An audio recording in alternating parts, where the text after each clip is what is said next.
Amitabha. Amitabha. Hello, everyone.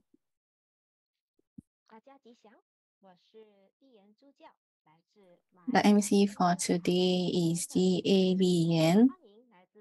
Welcome, everyone from Zoom, Facebook, and YouTube.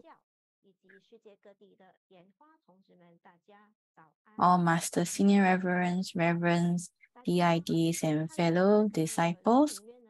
Good day to everyone. Now we can see that progressively everyone is coming into Zoom for today's lesson. So remember to rename your Zoom name to your Dharma name and also turn on your cameras. This will allow us to interact with you better. And another benefit from this would be that whenever we attend ceremonies by our GM, we will be able to recognize one another. And today we'll be looking at Chapter 3, Dharma Instruments and Author in Tantrayana Buddhism. And it will be Lesson 1 on the Dharma Instruments in Tantrayana Buddhism.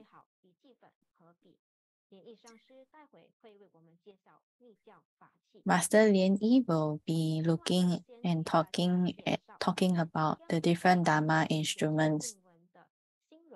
And today's interpreters, we have D.A. Singrong over at the English channel. And we have T.A. Feng Li over at the Indonesian language channel.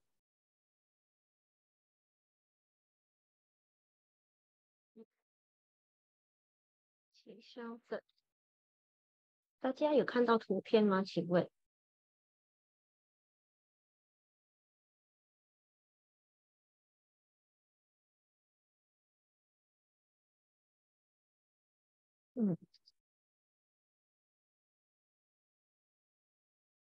可以看一下。有看到图片就好了。好。Hey everyone, can look at the screen right now. Today, our MC would like to share something written by our Grandmaster, Living Buddha Lian Sheng, one of the Dharma talks by him. This actually talks about how when we are working, if our heart and mind can be integrated in our work,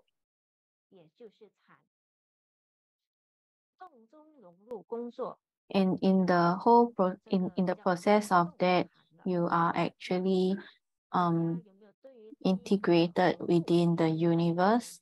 This is actually some form of meditation.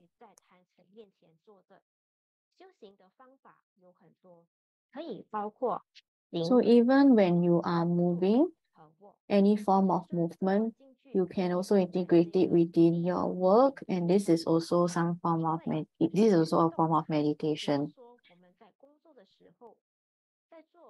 And this is like a movement form of meditation.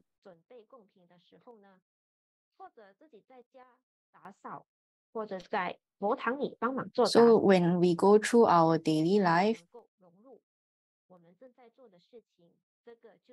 be it doing any form of housework or changing the offerings at the altar, we can also apply this form of meditation within, which is to focus on what we are doing at the moment.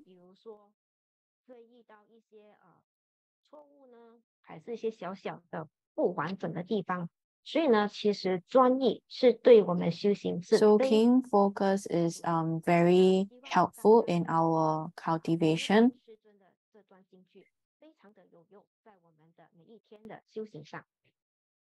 So this particular Dharma talk and quote by our Grandmaster is actually very helpful in our daily life. So we hope that everyone will be able to apply accordingly. So here's also a friendly reminder. We have completed our second chapter on a detailed exposition of the complete Tantric sadhanas. So for registered students, please be reminded to complete your homework and submit via the online portal. If there are any questions, you can seek help from the respective counselors.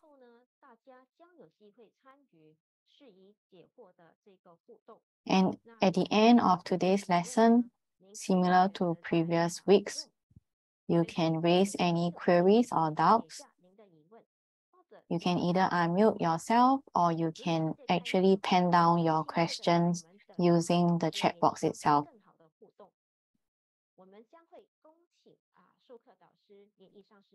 And Master Lian will take charge and address any of the questions that have been raised.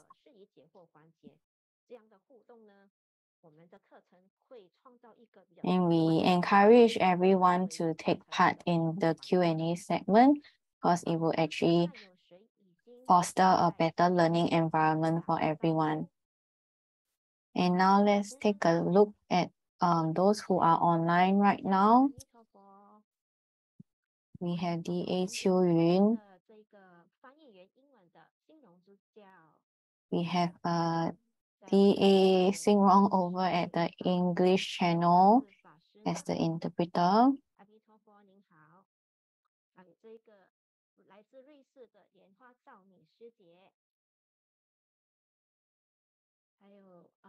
We have Dharma Sister Shi Ning. And we also have our lecturer. We have Master Lian Yi. We have DA Feng Li from Indonesia, being the interpreter over at the Indonesian language channel. You have DI Yi Cai over at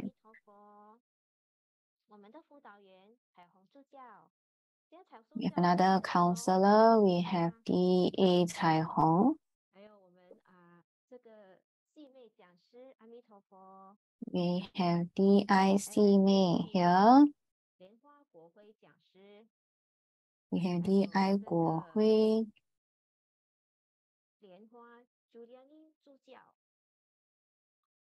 We have DA Giuliani. We have our Senior Reverend Lian Zui. We have our Reverend Shi Lian Xi. We have our Dharma brother Lao Zong. And we also see the head of the education department, Master Lian Hang. We have another counselor, DI Mei Hua. We have Dharma Sister Xiu Qing. And we also see that many others haven't turned on your cameras. Don't be shy. You can turn them on to allow everyone to interact better.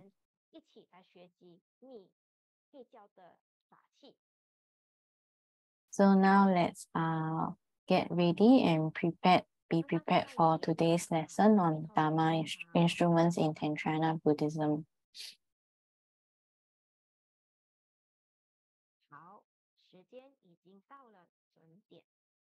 Okay, we are now looking at 8 p.m. and we shall start today's lesson. And it will be on chapter 3, Dharma instruments and altar in Tantrayana Buddhism. Firstly, let's put our palms together and pay homage to our root lineage guru, living Buddha Lian Sheng, our lineage gurus of True Buddha School. And we pray that Grandmaster will actually bless today's lesson. Let's form the Padma Kumara Mudra and recite the heart mantra 7 times. Om Guru Lian Sheng Siddhi Hum. Om Guru Lian Sheng Siddhi Hum. Om Guru Lian Sheng Siddhi Hum. Om Guru Lian Sheng Siddhi Hum. Om Guru Lian Sheng Siddhi Hum. Om Guru Lian Sheng Siddhi Hum. Amitabha, welcome our lecturer, Master Lian Yi. We have our Honorable Chairman, Master Chen Tu, Education Director, Master Lian Han. We have PR Director, Master Lian Jia, Master Lian Fei, all Masters, Senior Reverends, and all Dharma propagators, all disciples. Good day to all. And today over at the interpreter side, we have DA Simon over at the English channel and DA Fengi over at the Indonesian language channel. Last week, we actually looked at the 100 syllable mantra, which is the topmost repentance method by Vajrasattva. So if there are any shortcomings in our cultivation practice, by chanting the 100 syllable mantra, we are able to make the practice complete and perfect. And right now, let's welcome our instructor and lecturer, Master Lian Yi. Firstly, let's put our palms together and pay homage to our root lineage guru, living Buddha Lian Sheng, all lineage gurus of True Buddha School. all Buddhas, Bodhisattvas, Mahasattvas, Dharma protectors of the altar, Honorable Chairman Master Chen Zu, Education Director Master Lian Han, PR Director Master Lian Jia, Master Lian Fei, all Master Senior Reverends, Dharma instructors, Dharma assistants, and fellow disciples, all counselors, all interpreters, and everyone online. Good day to all, Amitabha. And today we will continue with chapter 3, Dharma instruments and altar in Tantrayana Buddhism. And we'll be looking at lesson 1, Dharma instruments in Tantrayana Buddhism. Before we start, let's do a recap. So question 1, the Vajrasattva repentance practice is actually the topmost practice in Tantrayana Buddhism. Which stage of repentance practice is it also referred as? Everyone has done their homework.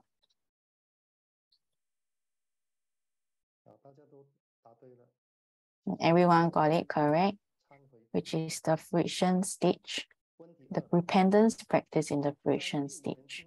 Second question, in the pure land of the Maitreya Buddha, in the realm of Adi Buddha, and in the palace of the Vajradharma realm, which Bodhisattva is the manifested guru?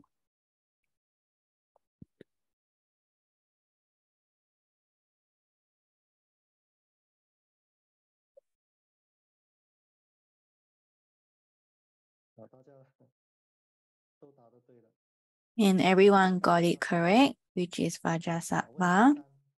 Question 3. Amongst the 3 protectors of Tantrayana Buddhism, we have our Guanyin菩萨who represents compassion, Manjushri Bodhisattva who represents wisdom. So what does our Vajrapani Bodhisattva represent?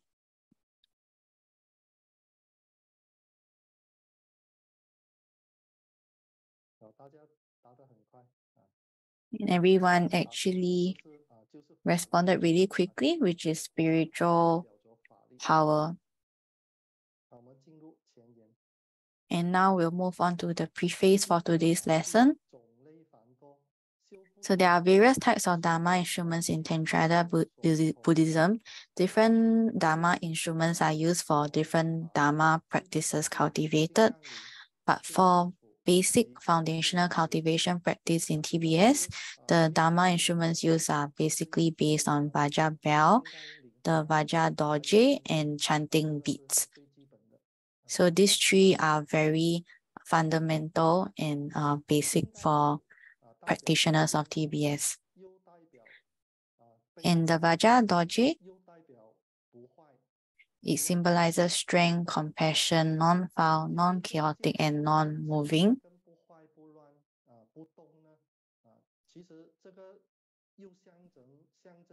So these 4 characteristics, it also represents our bodhicitta, which is widely talked about, which is to benefit others, and also the having the heart and mind to become a Buddha.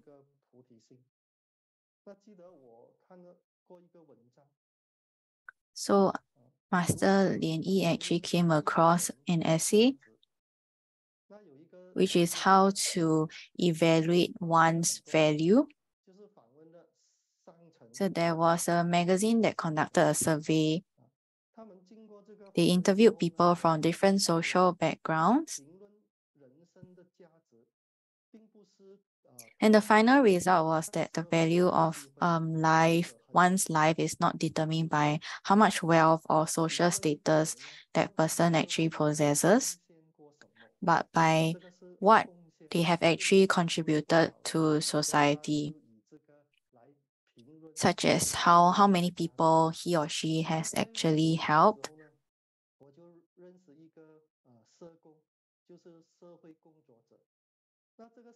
So Master Lian Yi actually met a social worker in Vancouver. And this social worker actually speaks 7 languages. but typically she would be conversing with Master Lian Yi in Cantonese. So when Master Lian Yi speak to her in Cantonese, she will also do the same. And later on, he found out that she's from Taiwan. So it's actually not easy for someone from Taiwan to be able to converse in Cantonese.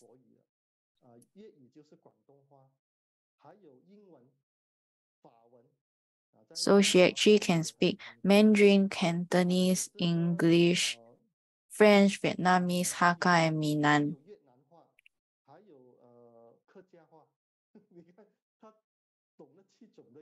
So she actually knows 7 languages in total. And both Master Lian Yi and this social worker actually have quite a bit of affinity. She actually has a son who works as an emergency doctor in the US. So this doctor actually works on the front line. And they typically need to take care of many patients. So out of 50 patients, maybe they would typically only be able to save 30 of them. So when she was talking about her son with Master Lian Yi, she talked about how his work is really hectic and they rarely have time to see each other because of his schedule as a doctor. And one day she suggested to her son, why don't you quit this job and start a business because it's very difficult to see each other. And her son actually replied, I don't want to do a business. I became a doctor to save lives and not to earn a lot of money. And yeah, this mother actually thought that her son made quite a lot of sense. And how did she actually groom her son? So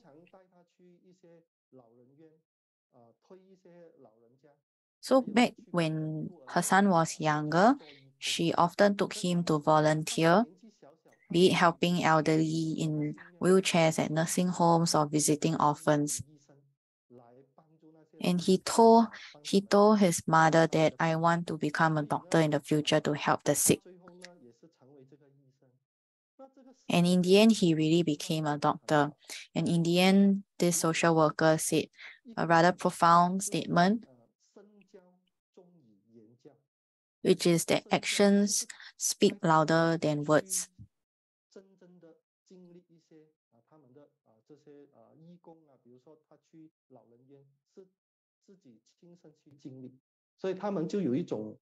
So what she actually said that what actually she was saying is that going through all those experience actually is more important than a lot of the lessons that are taught verbally.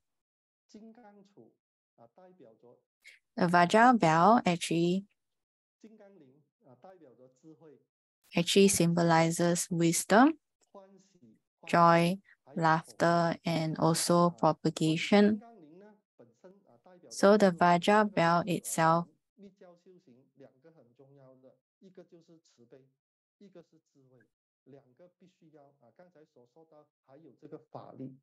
so in Tantrayana Buddhism, the 2 aspects that are important. One is compassion, one is wisdom.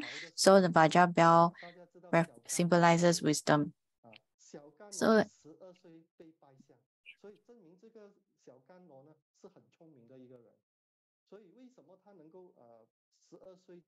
we Master Lian Yi is talking about this Xiao Gan Luo of Qing dynasty.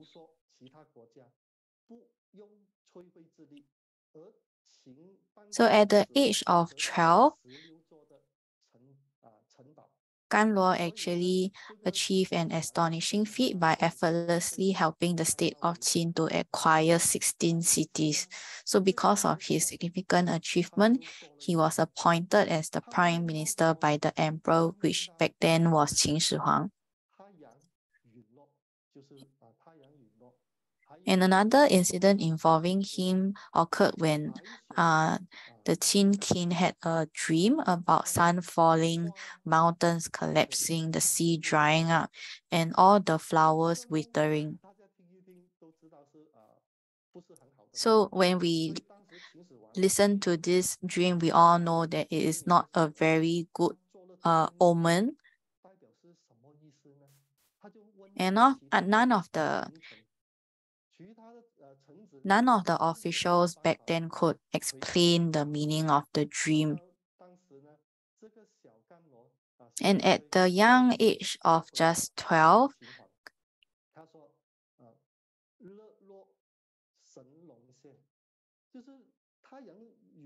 Ganluo actually casually said that when the sun sets, the imperial star actually appears. And when the mountains collapse, the earth is peaceful.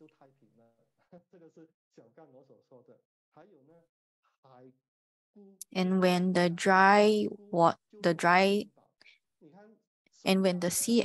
seawater actually dries up, this actually offers a lot of the dragon treasures. And as flowers wither, the harvest can then be collected.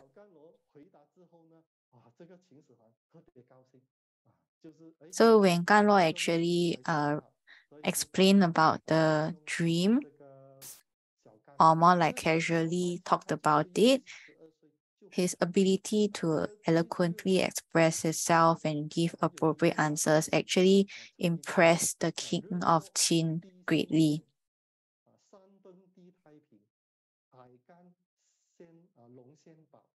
So everyone can actually look into this.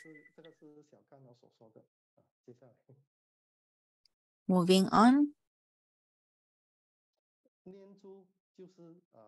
Chanting beads are used when chanting a mantra. So Master Lian actually prepared 3 stories to share with everyone. So back then,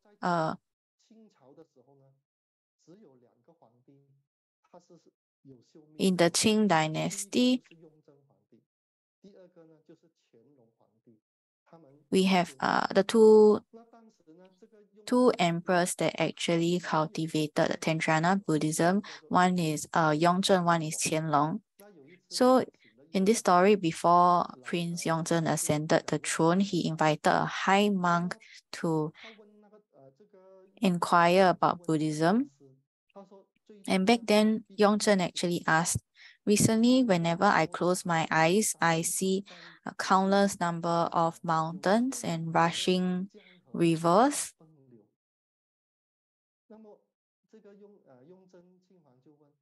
And Yongzheng was asking, are these mountains real or are they just part of my illusion? Are these rivers actually real or part of my illusion as well? And this monk could actually be Zhang Jia Dashi. And he actually replied, oh, please place the chanting beads in your hand on the ground. And then Yongzheng actually placed them on the ground. And the monk asked, is this still a chanting bead? And Yongzheng said, no, it's not.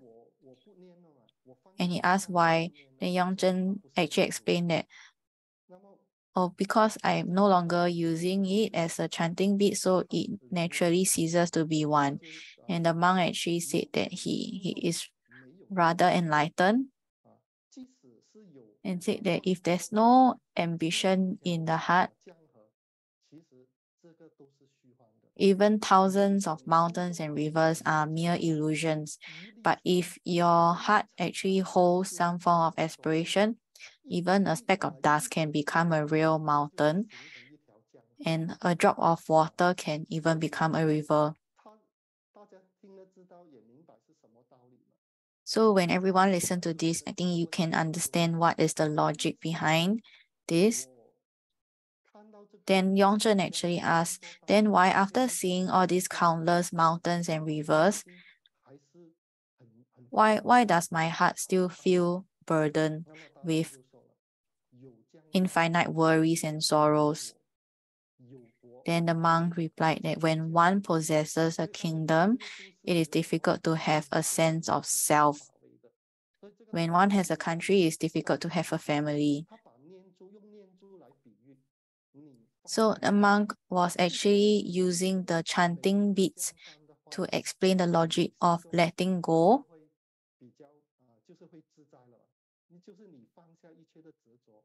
So only when you let go of certain attachments, you'll be able to be lighter.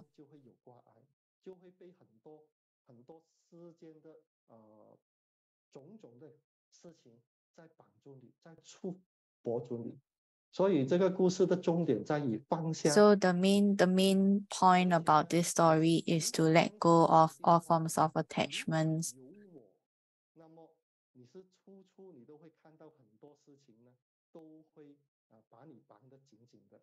So if you actually have yourself placed at the center, there'll be a lot of matters that would actually appear to be troubles to you. But on the other hand, if you don't, then your mindset would be more of like letting nature take its course. And next we move on to Vajra Bell and Vajra Doji. The Vajra Bell actually represents wisdom and also non-emptiness. The Vajra Doji represents concentration and also non-existence. So when the Vajra Bell is used in tandem with the Vajra Doji, it represents the principle of non-existence and non-emptiness. So we have a story that Master Lian would like to share. So in Japan,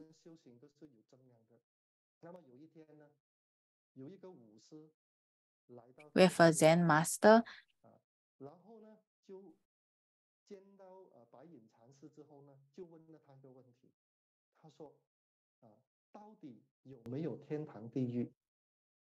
So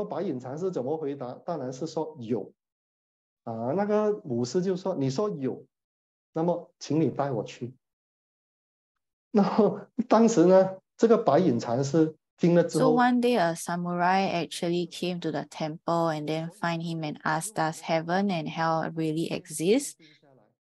And the Zen master actually replied, yes, they do. And the samurai was challenging him and saying, since you say they exist, please take me there.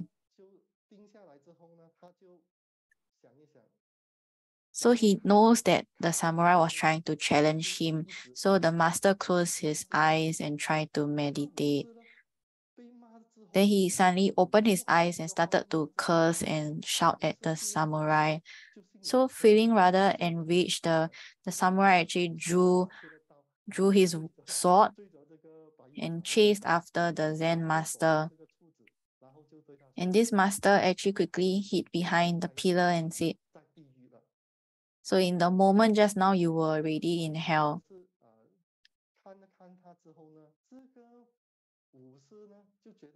And this samurai actually felt a sense of shame. He realized he shouldn't have taken out his sword and chased the master, and so he apologized for his actions. And the Zen master responded, yeah, at this moment you are in heaven. So this story actually illustrates the power of our thoughts. And actually reminds that our emotions and actions can create either heaven or hell just within our own minds.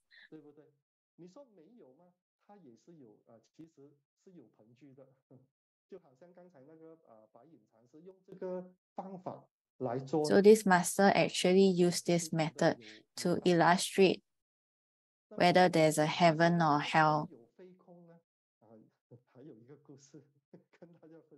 So this whole idea of non-emptiness and non-existence is being illustrated here as well. There's another story here. So there was a scholar who considered himself rather intelligent and often engaged in all forms of debates, together with the Zen master, which is Zhao Zhou. And one day, Zhao Zhou returned from outside. He passed by the scholar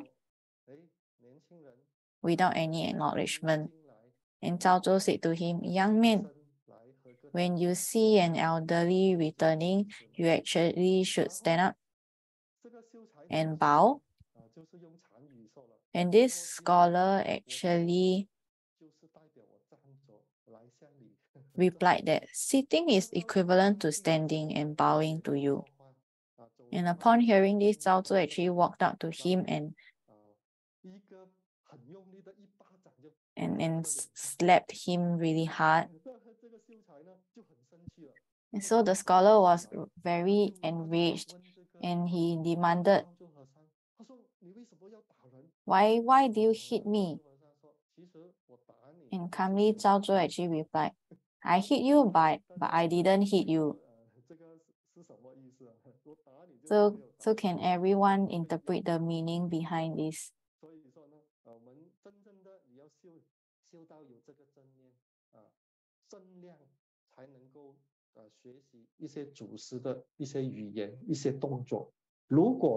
So you need to have the right mindset before you can cultivate certain practices.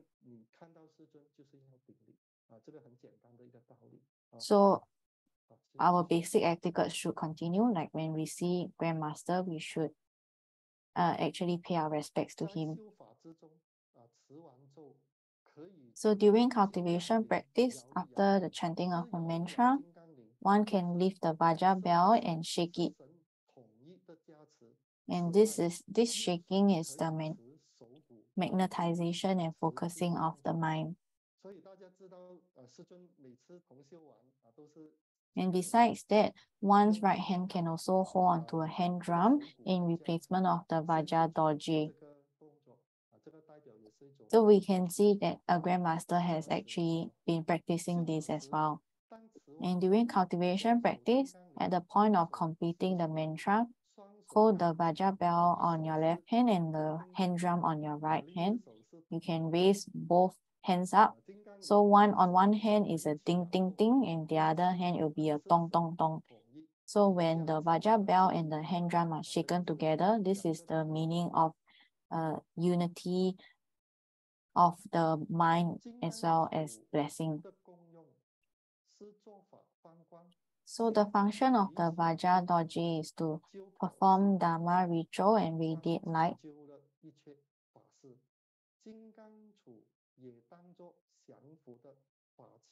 So when the practitioner raises the Vajra Dorje, it actually signifies the decree of the Dharma, radiating light to accomplish all forms of Dharma.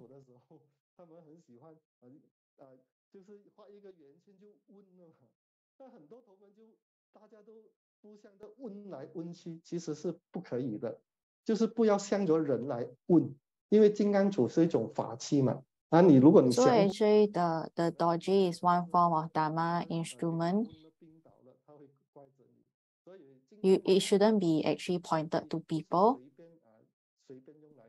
and it cannot be used to play in any way. It is usually used during at the point of making a dedication or subjugation. So if there are any obstacles, hindrances, or any illnesses, we can use the Vajra Doji. We can visualize a pool of like a black pool in the air, and then we use the Vajra Doji to dispel this pool of black.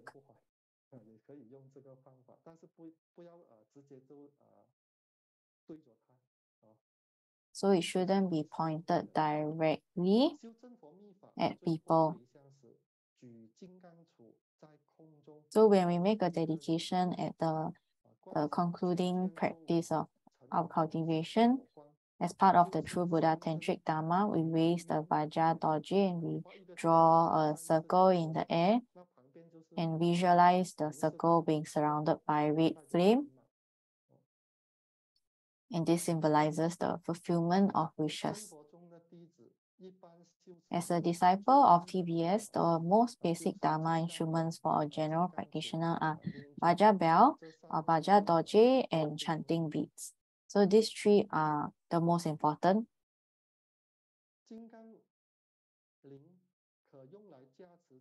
The Vajra bell can be used to bless mantras or bless every section.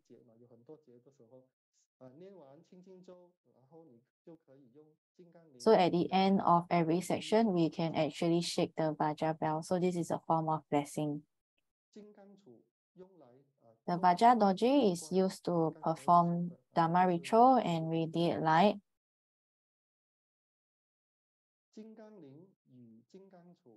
The Vajra bell and Vajra Doji, when they are used with both hands crossed, this is an integration of concentration and wisdom, as well as an integration of compassion and wisdom.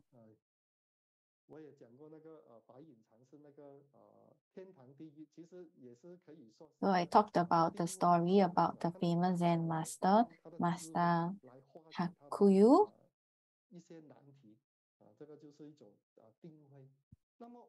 The story also talks about how he actually possesses both concentration and wisdom.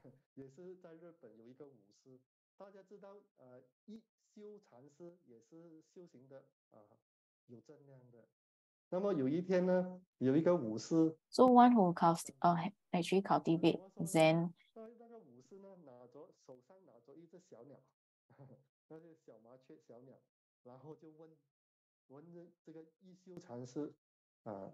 he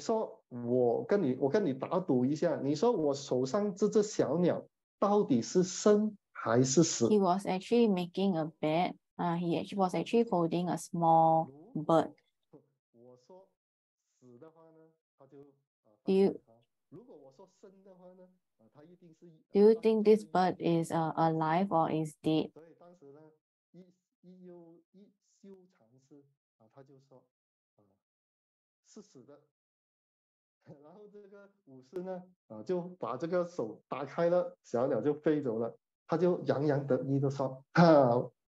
So the samurai came to visit, and then he was holding on to the bird, and then he was making a bet whether the bird in my hand is alive or dead.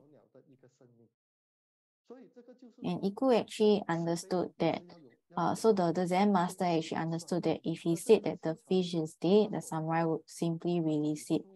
But if he said that the bird was alive, the samurai would then exert force and just crush it in his hand.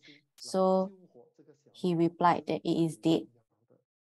So the samurai opened his hand and exclaimed like, "Ha, you are wrong. Look, the bird is alive." And then the master just laughed and said, "Yeah, I lost." So although this Zen master lost the bet, he actually saved the life of the bird out of compassion.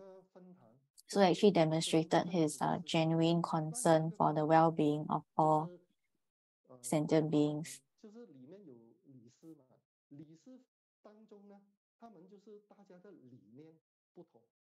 So over at the cultivation venue, we have some of the committee members, they have different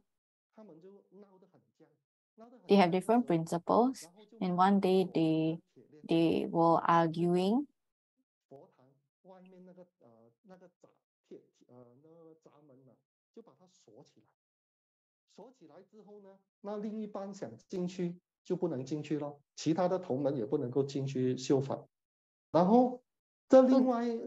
A group actually locked the gate and didn't allow the other disciples to enter the cultivation venue. And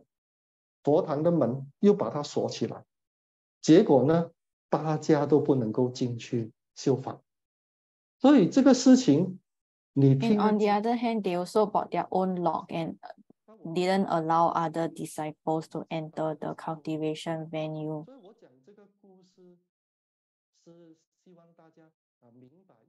So there was this disagreement between different committee members. But actually, this cultivation venue belongs to everyone. If there's any form of difference in principles and ideals amongst the committee members, we should take guidance from Grandmaster, which is that all cultivation venues actually should benefit our sentient beings. So we shouldn't be too attached to some of our principles and result in conflicts along the way. And this is not correct and is not beneficial to our own cultivation.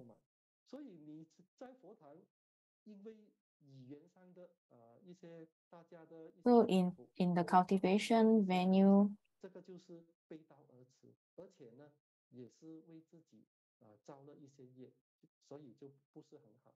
so some of these actions are very unwholesome, be it speech or any form of unwholesome thoughts. And they are actually going against some of our moral values.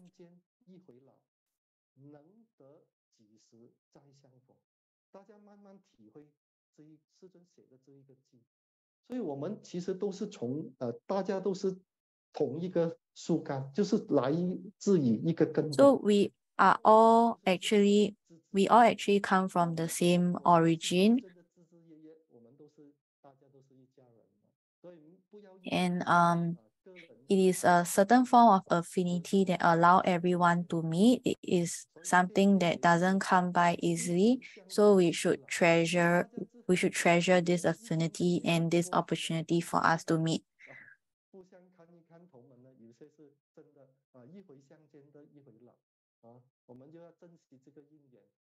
So we should treasure this affinity. When time passes, we don't know when we'll be able to meet one another again. So there are many kinds or types of chanting beads, and their functions can be categorized as follows. So when reciting true words from the Buddha group, use chanting books made of Bodhi seeds. They include star moon, phoenix eye, or Tiantai Bodhi seeds. When we recite true words from the lotus group, you can use chanting beads made from lotus seeds.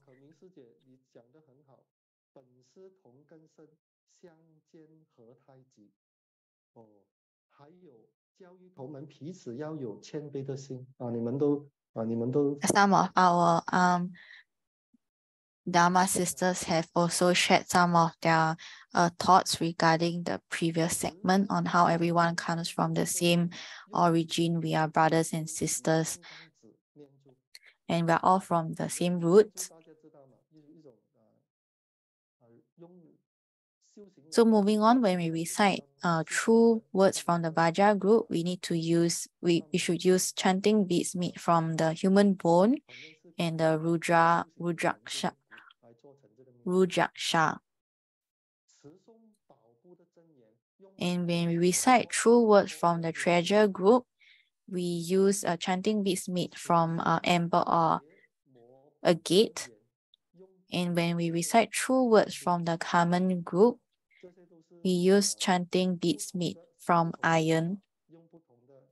And chanting beads are made from phoenix eye Bodhi seeds or star moon Bodhi seeds or Tian Tai Bodhi seeds. They have been universally used for all 5 groups.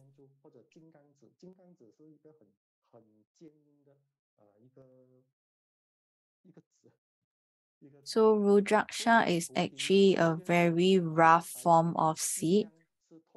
Sometimes they're also known as blueberry seeds.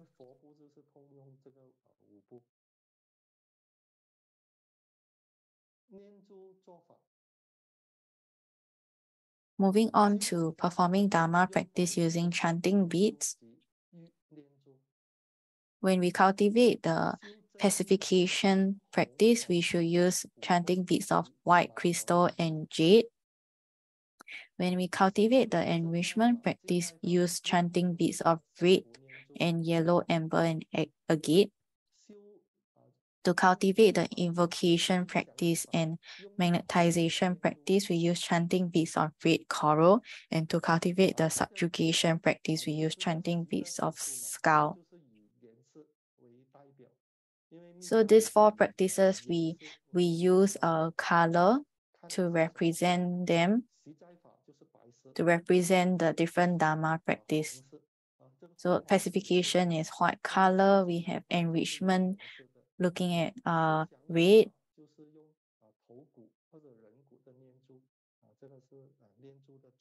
Sorry, if you look at enrichment is yellow, and we have magnetization is red. Subjugation, we look at blue. And next, we'll move on to the quiz segment. So everyone should be able to see the screen right now. Little rule. Similar instructions to previous lessons, you can enter via the link provided on chat box, or you can go to menti.com directly and enter the code. So you can join the quiz based on the language that you are most comfortable with. So we'll give everyone some time to enter the website. www.menti.com 中文可以输入873025。 So after heading over to menti.com, if you are going for the Chinese channel, you can enter that code, English code. For the English channel, you will input that code, the other code that you see on screen. And lastly, for the Indonesian language, you can then enter the last code that you see on screen. So this quiz will allow us to remember and recall some of the key points shared by Master Lian earlier.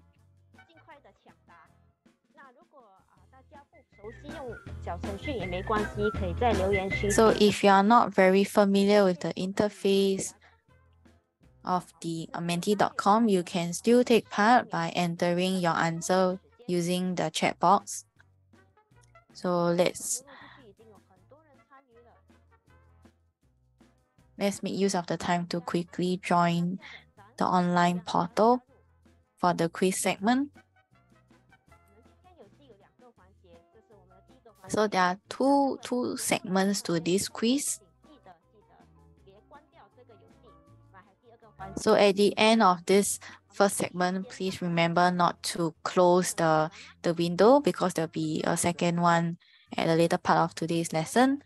And question 1, which of the following options is a wrong representation of the usage of Vaja Bell and Vaja Doje with both hands crossed?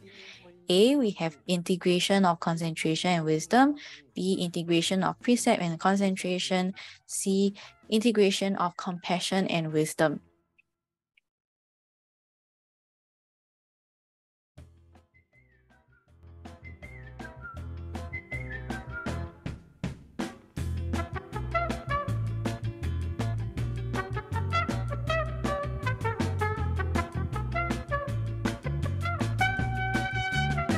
答案是 B，这个是错误 And 的。 the answer is B, 界定 which 上 is 是 the 错误的。 which is the wrong representation. Question 2. Which Dharma practice is the chanting beads of white crystal and jade being used for? A. Pacification of disaster practice. B. Enrichment practice. C. Magnetization practice.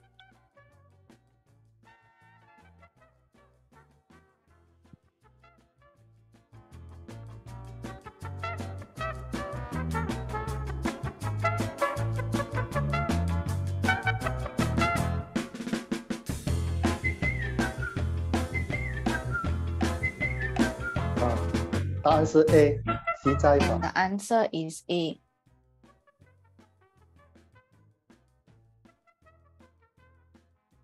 各位大家，刚刚的提问是不是 And based on the 2 questions,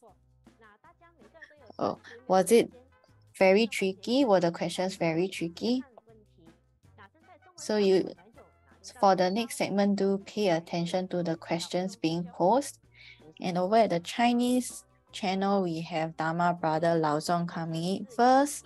And over at the Indonesian channel, we have Kim as coming in first.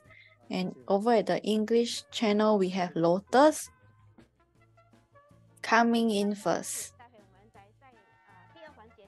Thank you everyone for your participation. And now we'll pass the time back to Master Lian Yi. Uses of chanting beads.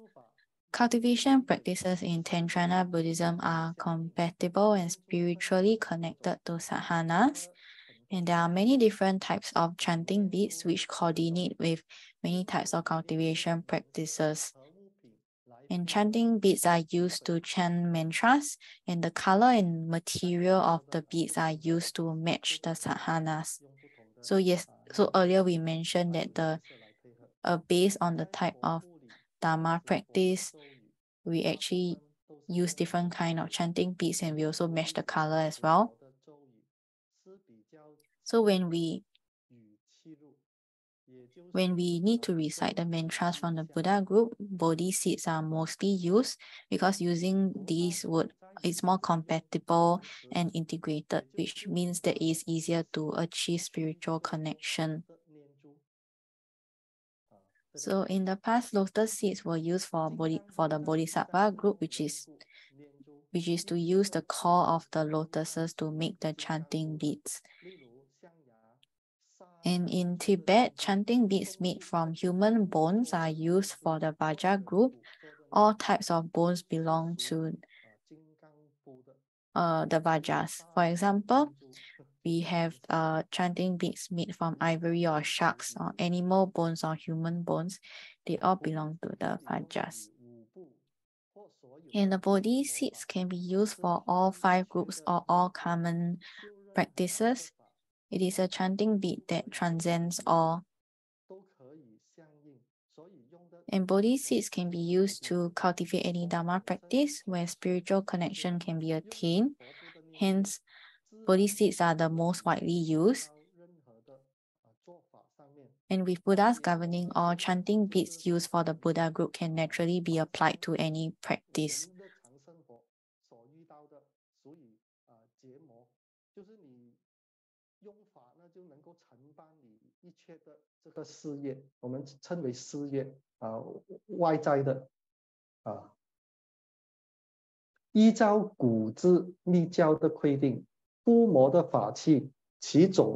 According to the ancient regulations of Tantrayana Buddhism, there are numerous types of Dharma instruments for Homa. And the Dharma instruments used for calming, enhancing, or enriching, conceiving, or subjugation, their usage methods are all different.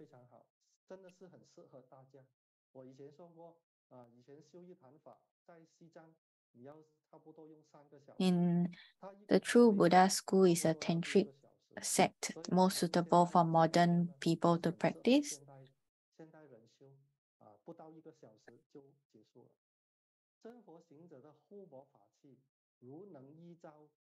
So if the Dharma instruments used by true Buddha practitioners for Homa can follow the regulations set in the past, it is certainly the best. But if it is not possible to fully follow the ancient regulations, it is necessary to make adjustments without deliberately imitating what was done in the past, so that it is suitable for the majority of our modern true Buddha disciples to cultivate.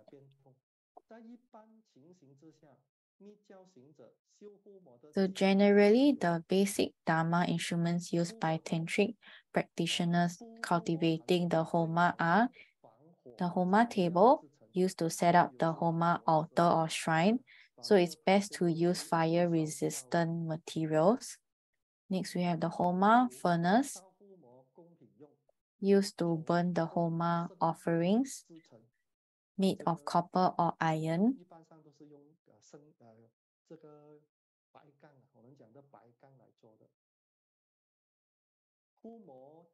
We have our Homa utensils such as your bowls, dishes, and plates. They are used to hold offerings, either copper or stainless steel, or high temperature resistant porcelain products. So the important part is to be for the materials to be resistant to high temperatures. We have our Homa tongs or ladles used to place the offerings into the furnace or scoop liquid-based offerings. They are made in copper or stainless steel. We have our Vajra pole used to strike the protection boundary in 4 directions. We have seen Grandmaster use this before. And we have other instruments such as our Vajra bell and Vajra doje, and many more. Other Dharma instruments, there are many of these in the Tantric altar, which can enhance the extraordinariness of the Tantric altar and have other functions as well. We have the offering conch itself. It signifies the Dharma conch propagating Buddha Dharma and also good luck. We also have the offering. We also have the offering umbrella cover, which is used as a shelter from disasters and to eliminate impurities. And by offering the lotus, it signifies purity in everything and the purity of one's intrinsic nature. And for treasure container, it signifies the fulfillment of all wishes. Offering the Dharma wheel, it signifies propagation of the Dharma itself and the cultivation of the Eightfold Path. And by offering the pagoda, because there are Buddha Dharma relics inside, so this allows one to suppress and allow one to obtain auspiciousness.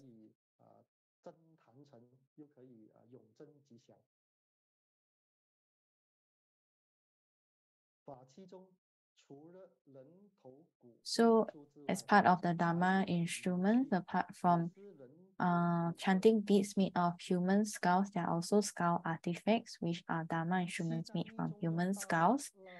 So the Tantric sect in Tibet, they use the skull of the Great Lama as a Dharma instrument, which is Kapala in Sanskrit.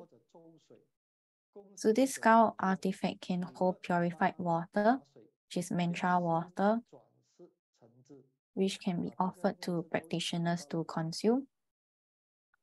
And consuming Kapala's Dharma water actually signifies the transformation of knowledge to wisdom. And the Tibetan Lama believes that it is a special honor for one skull to be made into Dharma instruments after a person dies. So the use of the human skull Dharma instruments by general practitioners is equivalent to inheriting the Dharma of this great Lama.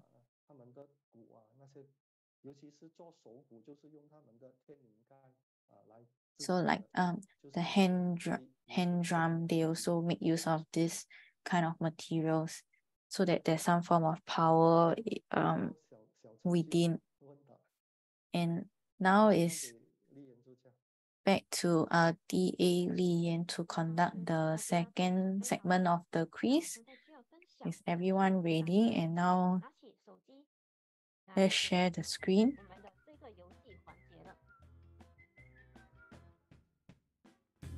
老师请问准备好了吗？问题3 Question 3. In the usage of chanting beads, which group is the Tibetan chanting beads made from human bones used for? A. Bodhisattva group, B. Buddha group, C. Vajra group.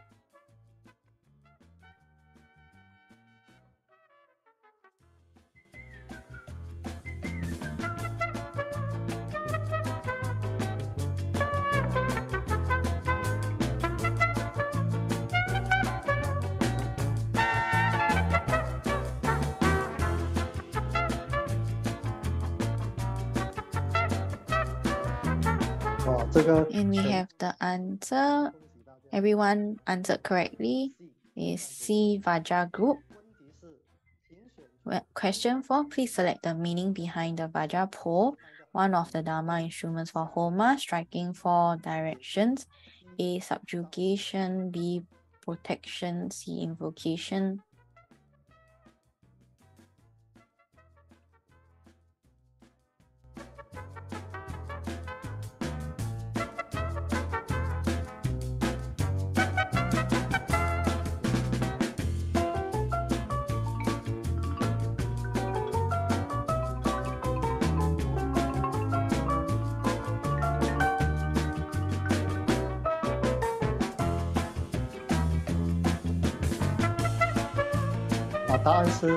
B. And the answer is B. Protection.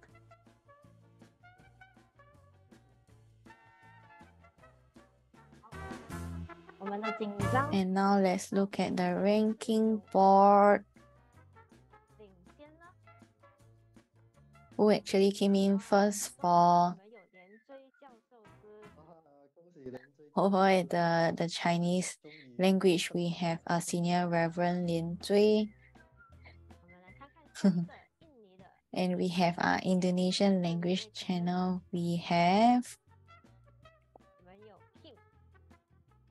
Kim. Congratulations to Kim. And lastly, over at the English channel, we have Lotus.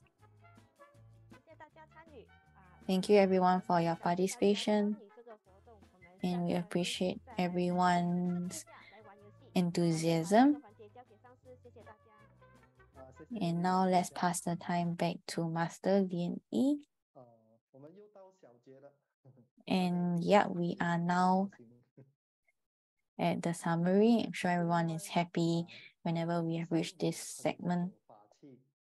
So in addition, there are numerous types of Dharma instruments such as our Purba, Doji, axe, sword, and arrow, and many more.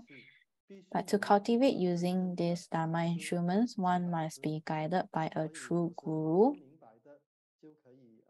So if there are anything that we don't know, we would need to consult and seek guidance by our guru,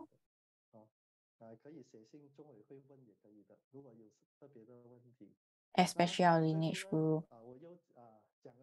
And lastly, another story to share with everyone. So Master Lian Yi actually recently came across an essay. It was on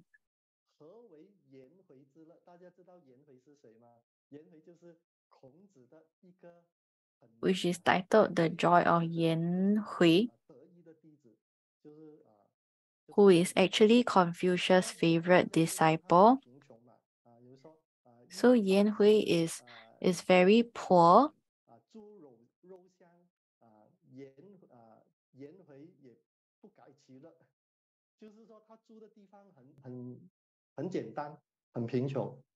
当然有一次 So it is said of him, with a coarse rice to eat and with water to drink and my bent arm for a pillow. While all this may seem quite little, I have no other joy. 所以这个问题呢，就是请大家智慧的同门想一想，何为颜回之乐？那颜回到底 So 他 this actually sparks us thinking.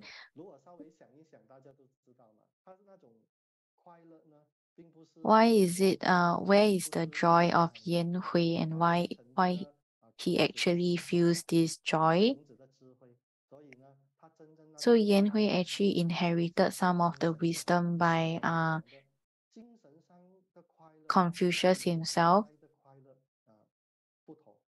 那精神上的 So 他不会执着很多东西，他反 in 而 terms of 简 spirit, 单就越 what kind of joy can we 好 have 大家知道以前呢 compared to physical forms of joy?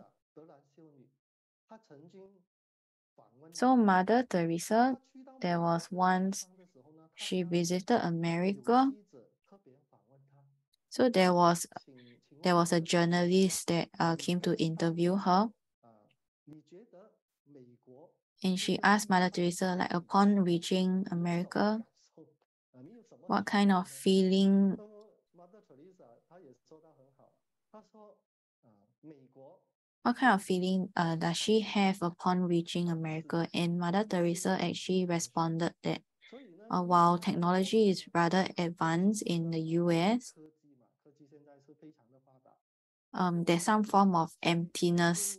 忽略了这个一种心灵上的一种追求。 So typically when a society is very advanced in terms of 也不可以忽 technology 略 or in other 就是说 areas, 在于他那种 there 心 is 灵 a 上的和一种 on the other 心 hand, there is 一种 lesser 快乐，这种呢 pursuit of 是 happiness 很简单， spiritually. 而且呢也不需要什么物质上。那上一次我说过我去过这个西藏嘛，西藏的人呢 So previously, Master Lian, he actually talked about how he went to Tibet. 但是呢你会感觉有一 So 种很不同的感受。 overall, in terms of 因为他们毕竟是 advancement, the country as a whole, 也 uh, 是很简 the 单， people there actually lead a rather simple life. 感觉他们对佛法他们很重视。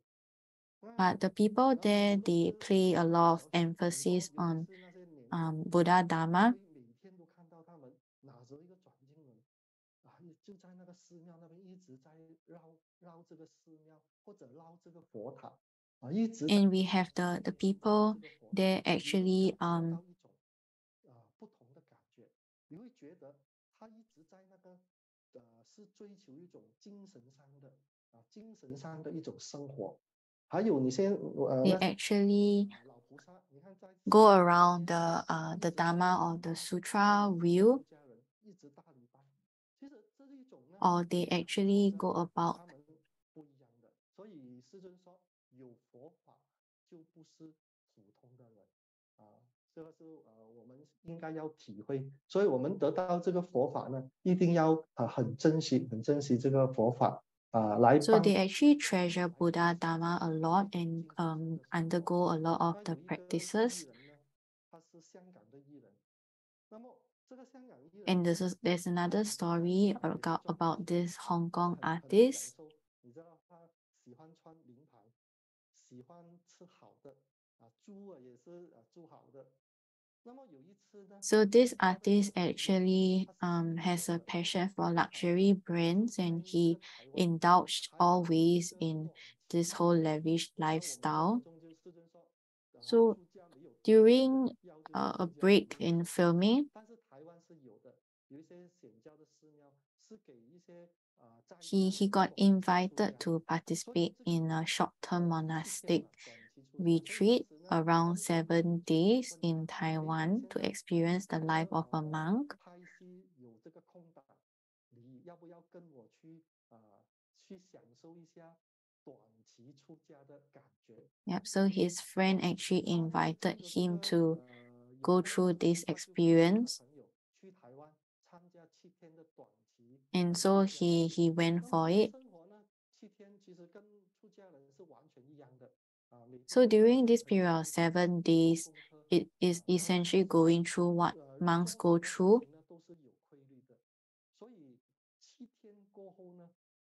So there's some form of routine that he has to go through.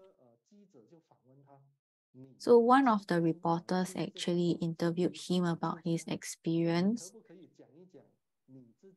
asking him some of his any insights and some of his personal views.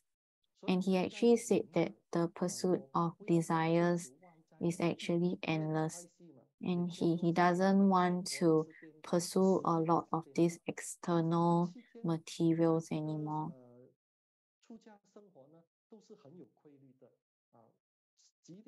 So because as a monk, the entire routine and lifestyle is highly disciplined.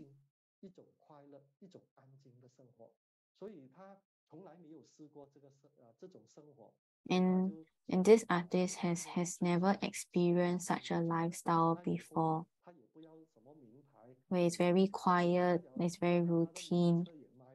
And as a result, he decided to sell his luxury car and no longer chase after branded goods. And we also have there's also a Japanese entrepreneur. He wrote a book called Ikigai in the Japanese, which is like a Japanese secret to long and happy life. So in the book itself, he presents a new perspective on happiness. Traditionally, people define happiness as having possessions such as cars, houses, wealth, fame, and power.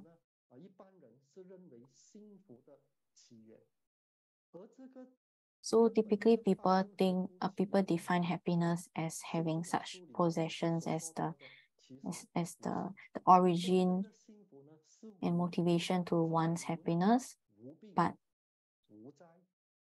this entrepreneur believes that true happiness lies in a state of freedom from worries, peace of mind, good health, and freedom from disasters and difficulties.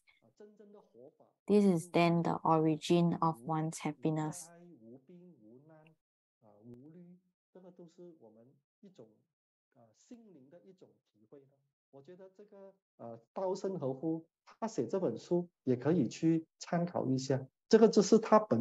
So everyone can actually take a look at this book.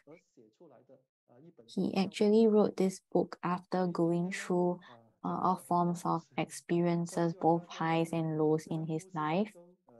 So there were quite a lot of stories shared today. We hope that everyone will be able to take away something from the stories in which everyone could help. Amitabha. Thank you, Master Lian Yi, for yet another excellent sharing.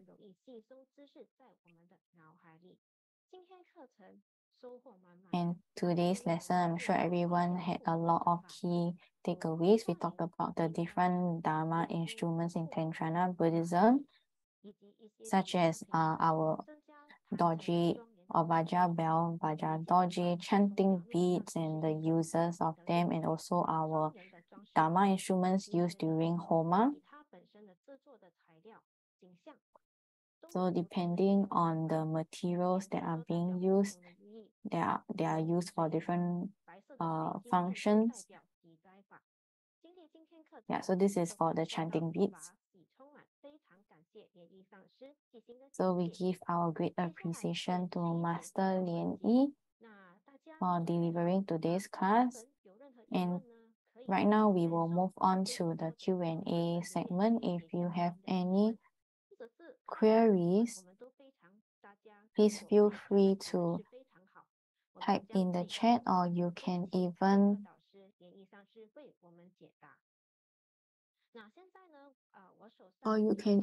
just unmute.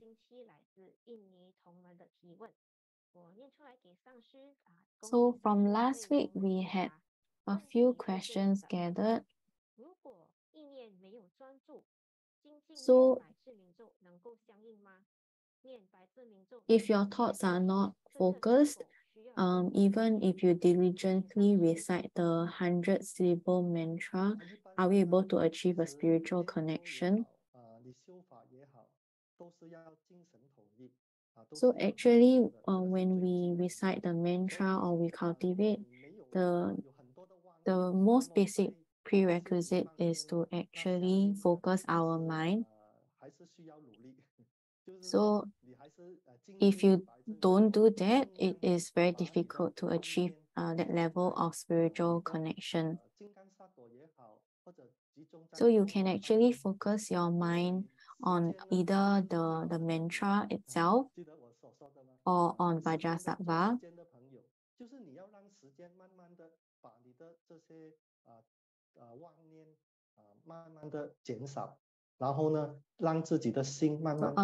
along time, over time, you can slowly allow your mind to be focused and let go of other side thoughts.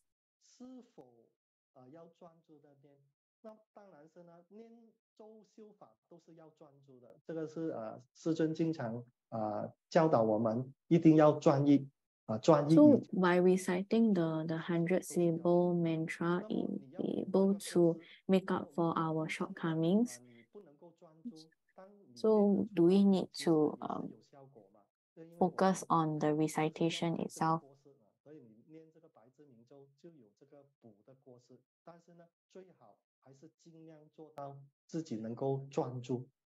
So it is best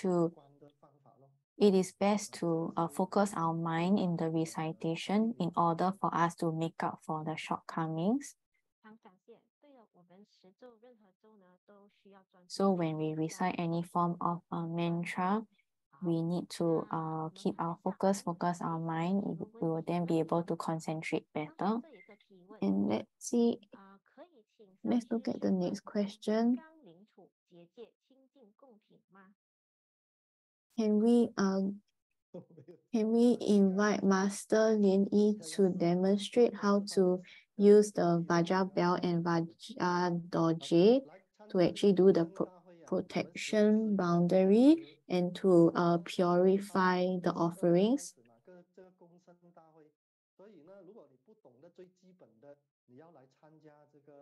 So you can actually participate in the upcoming ceremony.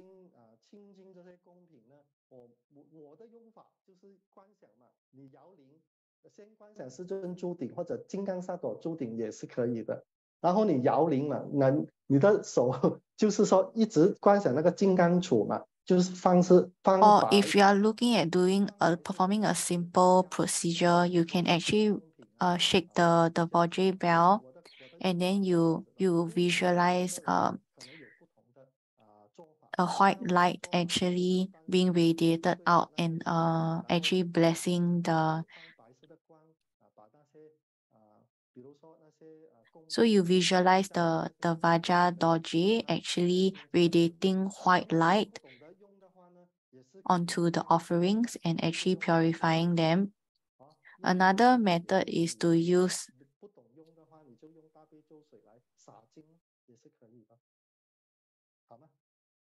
the 大悲咒水 to actually purify the offerings as well.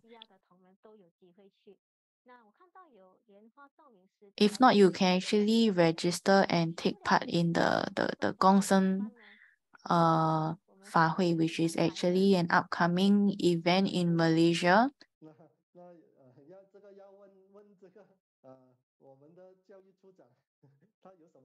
So someone asked, what if we can't attend the ceremony or the event in Malaysia?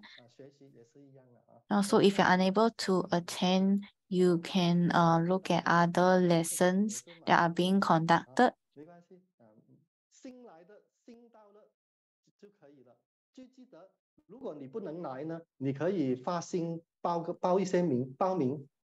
So even if you can't be physically present, you can still register for the ceremony.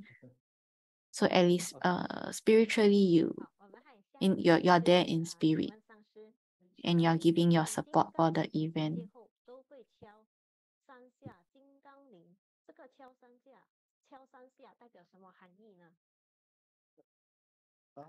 敲三下，那因为我师尊没有告诉我他敲三下是做什么，但是 So there's another question, Grandmaster. Every time is done with the setting the protection boundary using the Vajra bell and Doji, he will actually gently knock the Vajra bell 3 times. So what does this actually represent?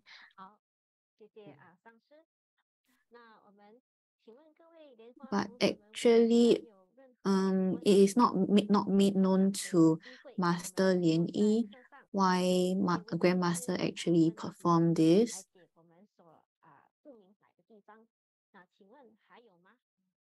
So let's see if there are other queries.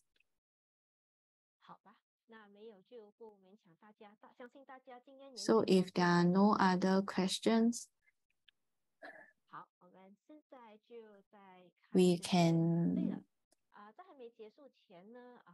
Okay, before we conclude today's lesson, just a gentle reminder that we have just completed second chapter on the detailed exposition of the complete Tantric sadhanas. So all students, please be reminded to complete your report and submit online. And if you need any assistance, you can look for the respective counselors. And now it's time to say goodbye to everyone. Now we'll invite Master Lian Yi. And now we'd like to thank Grandmaster Living Buddha Lian Sheng for allowing today's lesson to be a smooth one.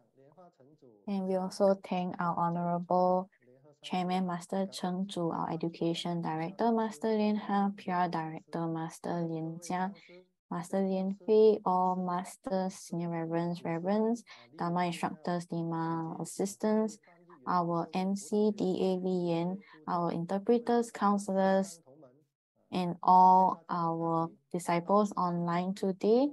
Thank you everyone for being here. Amitabha. And then, before we end, we have a publicity. There's an announcement.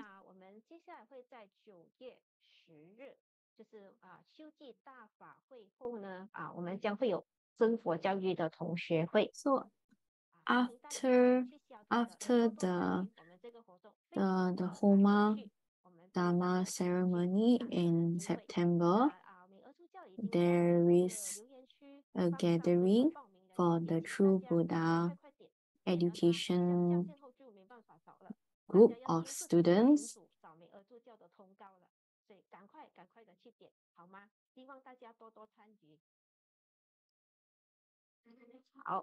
So yeah, there's a gathering for everyone who are part of the online university. So if you'd like to register for this event, you can actually look at the details that have been publicized. And now we would like to thank Honorable Chairman Master Cheng Zhu, Education Director Master Lian Ha, PR Director Master Lian Zhang, Master Lian Fei, and all Dharma propagators, and Master Lian Yi for today's lesson. We'd like to thank our interpreters, all counselors, and everyone that are on all the different platforms. And next week, we will continue with our lesson, same day, same timing. 再见，再见，再见，再见。下期上师，谢谢大家，阿弥陀佛。再见，再见，再见，拜。再见，记得报名参加同学会哟。谢谢。法师、讲师、助教，再见，同门，谢谢大家，阿弥陀佛。谢谢大家，阿弥陀佛，拜拜。谢谢。OK。一塞讲师，谢谢。拜。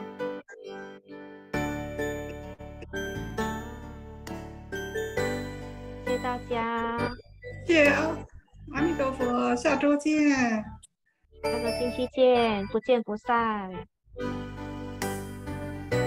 Nam mô Các vị Quan Thế音菩萨。